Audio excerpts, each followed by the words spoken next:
तोंडोली गाव एकदा ग्वाही दिल्यानंतर कुठेही कमी पडत नाही। डॉक्टर जितेश कदम यांची जोरदार मोर्चे बांधणी, राजकीय मैदान मारण्याची जोरदार तयारी।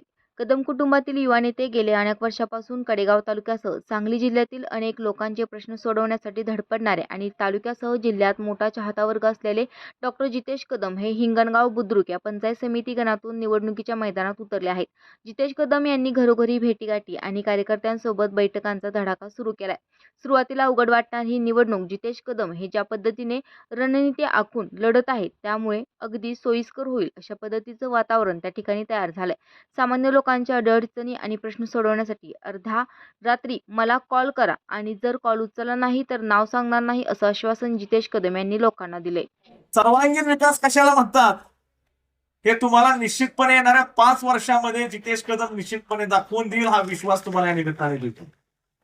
इथं उभा असणाऱ्या कुठल्याही कार्यकर्त्याला असं वाटणार नाही की आज उमेदवाराला आम्ही निवडून दिलं, ह्या माणसाला मी मत दिलं आणि ही माझी चूक झाली का काय। तुम्हाला अभिमान वाटेल की आमच्या भागामध्ये ज्या मुलाला आम्ही निवडून दिला हा पोरगा आज आमच्या प्रत्येक अडचणीमध्ये आमच्या बरोबर आहे। आमची कसली समस्या असू दे 24 तासामध्ये रात्री 12, 1, 2, 4 ला जरी मला फोन केला तर जितेश कदम जर तुमचा फोन नाही उचलला तर येणाऱ्या काळामध्ये तुम्हाला नाव सांगणार।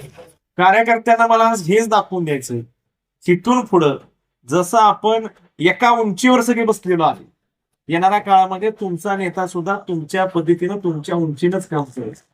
तुमच्यापेक्षा वर जाऊन काय करायला जाणार नाही किंवा तुम्हाला मागे ठेवून काय करणार नाही। जे काय होईल ते तुमचं माझं एकसारखं होईल ह्या पद्धतीने काम करीत की कदमांचं गाव। आता ही आमची भावकी आमचं घर आहे, त्यामुळं कदम कदमांवर नक्की राहतील आणि ह्या गावामधील इतर मंडळी सुद्धा जी आहेत ही पहिल्यापासून दादांच्या साहेबांच्या अतिशय प्रेमातली लोक आहेत।